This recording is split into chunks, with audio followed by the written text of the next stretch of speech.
Magandang umaga sa lahat. Ako nga pala ang inyong guro sa Asignaturang Pilipino, si Ginoong Jelly Iago. Magsitayo ang lahat para sa ating panalangin. Binibining Binita, maaari mo bang pamunahan? Ngalan ng Ama, ng Anak, ng Espiritu Santo. Amen. Manatili mo na nakatayo para sa ating gagawing pampasigla ng sa gayon ay mabuhay ang iyong natutulog na diwa at kaisipan. Sundan niyo lamang ang nasa script. Yan. Bago kayo magsiupo, ay ayusin niyo muna ang hanay ng iyong upuan at pulutin ang mga basura na nagkalat sa sabi. Nang sa gayon ay komportable at presentable kayo sa ating gagawing talakayan sa araw na ito. Para upang mapanatili natin ang kaayusan ng ating silid-aralan, ay nais kong sundin niyo ang mga lituntunin sa loob ng ating klase. Una, makinig, makilao, makibahagi, at kung sasagot, itaas na lamang ang inyong kanang kamay. Maliwanag ba? Magaling. Binibining sekretarya, maliban ba sa ating klase ngayong araw? Magaling, dahil walang liban sa ating klase ngayong araw, bigyan natin ang ating mga sarili ng 5 palakpak. 1, 2, 3, 4, 5. Ayan. Ngayon, baliktarawan muna natin kung ano nga ba ang tinalakay natin nung nakakapagkikita.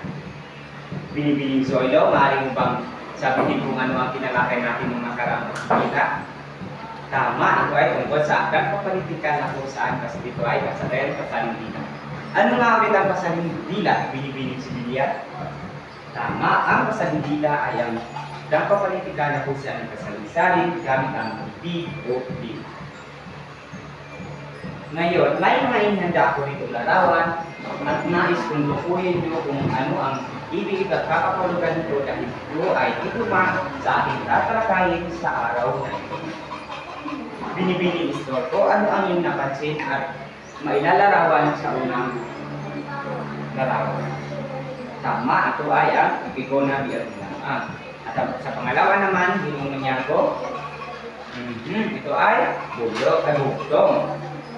Sa tingin mo, Ginoong Alberto, ano ang tatalakayan natin sa araw nito? Ang ating tatalakayan sa araw nito ay tungkol sa ipiko at bugtong.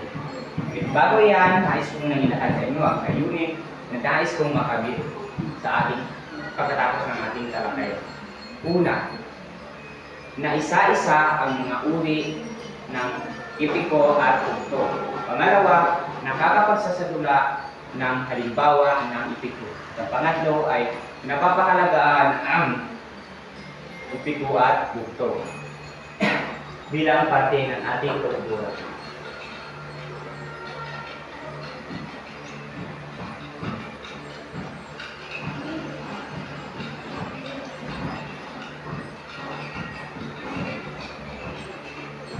Ipiko, maaari ba pakibasa Binibining Dalutinis? Maraming salamat. Ang ipiko ay isang akdang papalitikan na kung saan naglalarawan ng mga kadilag-mula sa mga pangyayari na kung saan hindi dapat na minsan ay hindi dapat ipaliwanag. Ito rin ay tumutukoy sa pakikipagkapalaran ng isang tao at ito rin ay karaniwang nagmumula sa isang lokalidad, nasyonal at internasyonal. Mayroong tatlong uri ang ipiko. Ito ay ang nasyonal, lokal at mitologikal. Ngayon ay dumako muna tayo sa unang uri. Ito ay ang nasyonal. Ang nasyonal na ipiko, pakibasa Binibining Jesus. Ang nasyonal na ipiko ay naglalarawan ng ipiko na kung saan nangyayari sa isang partikular na lugar o bansa. Halimbawa o partikular na sa Pilipinas na kung saan mayroon tayong ipiko na tinatawag na Ibong Adan. Alam naman natin na kanyang ito at napag-aralan natin nung tayo ay nasa sekundarya pa lang. Nung napag-aaralan natin kung tayo ay nasa ika-18 baitang ng ating pag-aaral.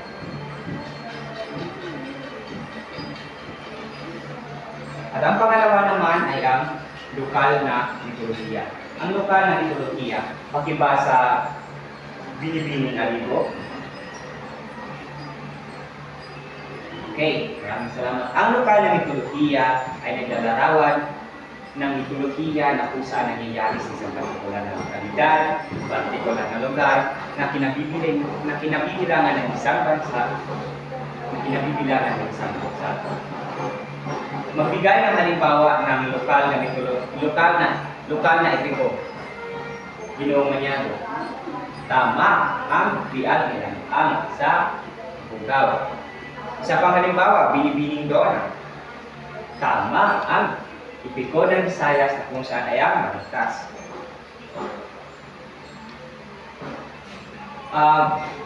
Meron ka pa bang may dadagdag na halimbawa? Binibining Kubinita. Tama, ang epiko ng Mindanao ay ang Bidasan. Ngayon, humako na tayo sa pangatlong uri ng epiko. Ito ay ang mitolohikal na epiko. Ang mitolohikal na epiko. Maaari bang pakibasa Binibining Tatobis? Salamat. Ang mitolohikal na epiko ay naglalarawan na hindi kapanipaniwalang pangyayari. Ito ay karaniwang ginagampanan ng mga Diyos at Diyosan na kung saan may natatanging kapangyarihan. Magbigay ng halimbawa, Binibining Jesus.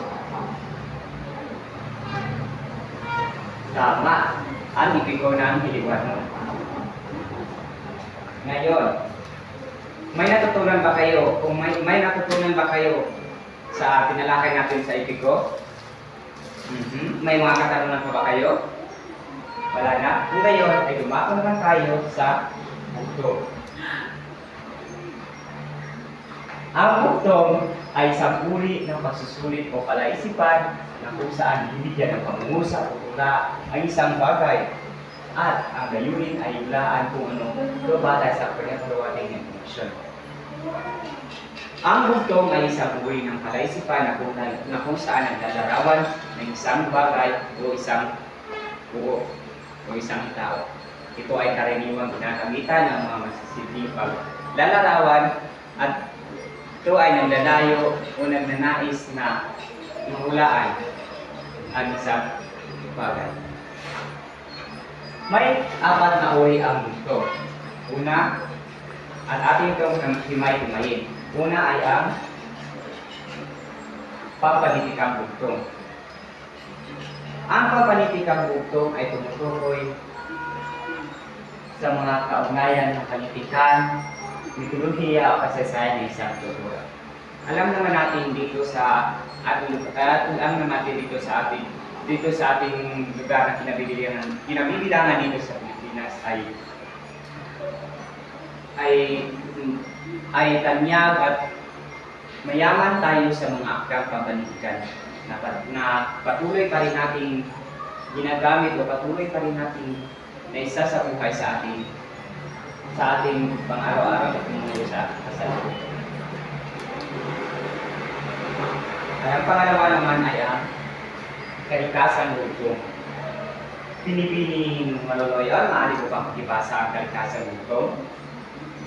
Salamat. Ang kalikasan bugtong ay tumutukoy sa bugtong na naglalarawan ng kalikasan, naglalarawan ng mga halaman at iba pang uri o parte ng kalikasan. Sa pangatlo naman ay ang kaharian bugtong. Kaharian bugtong. Maaari bang makibasa? Binibining Sibilyan. At magbigay ka din ng ideya. Magaling. Bigyan natin si Binibining Sibilyan ng pagpag. Ang kaharian bugtong ay may kinalaman sa mga bagay o konsepto o kaharian sa lipunan tulad ng pamamahala sa isang bansa. Halimbawa, dito sa dating lipunan at dito sa ating Pilipinas, ang namamahala ay ang ating Pangulo, Ferdinand Bongbong Marcos. Sa pangatlo naman ay ang buhay bugtong. Ang buhay bugtong ay may kaugnayan sa mga bagay na may buhay, yung mga aspeto ng buhay, tulad ng tao, hayop, halaman, o mga bagay-bagay na may natatanging buhay. At panghuli, may halimbawa ka bang may bibigay binibining soilo? Tama, bigyan natin si binibining soilo ng very good job. 1, 2, 3, 1, 2, 3, very good, very good, very good.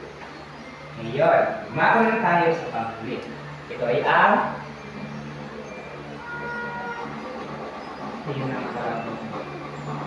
may mga katanungan pa ba kayo? Kung wala na, papakatin ko kayo sa dalawang pangkat. At ang gagawin nyo ay magsasadula kayo ng halimbawa ng ipito. Gawin nyo lamang ito sa loob ng 15 minuto. Ginoong Alberto, simulan mo ang pagbibilang. 1 hanggang 2. Tapos na. Dito ang unang pangkat at dito ang pangalawang pangkat.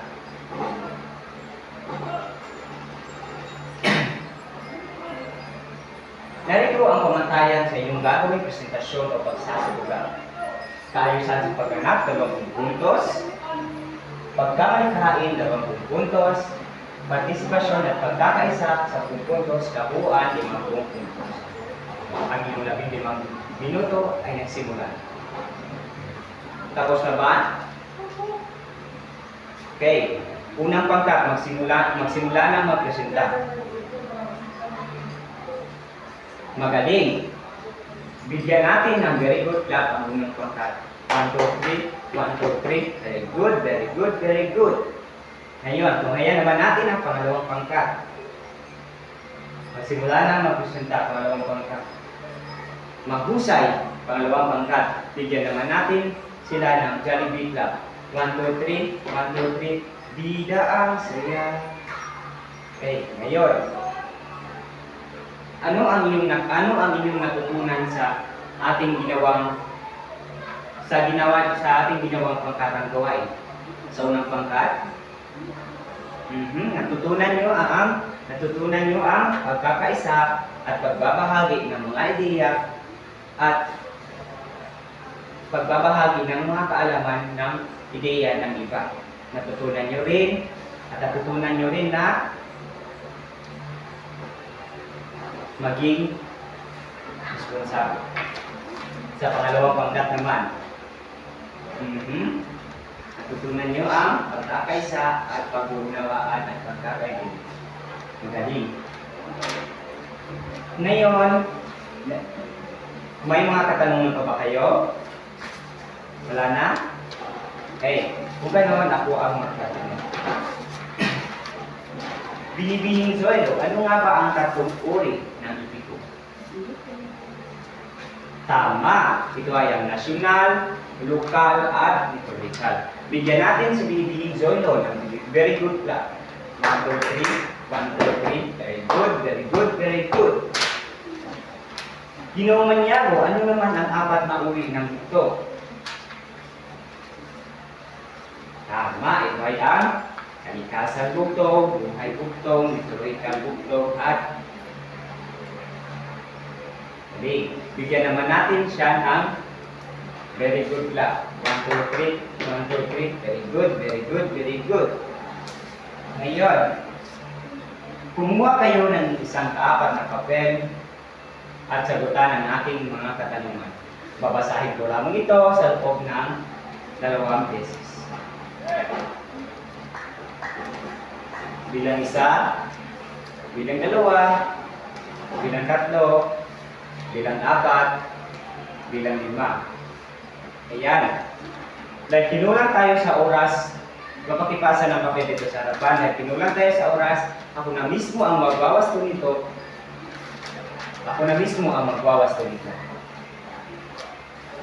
Para sa inyong takdang aralin,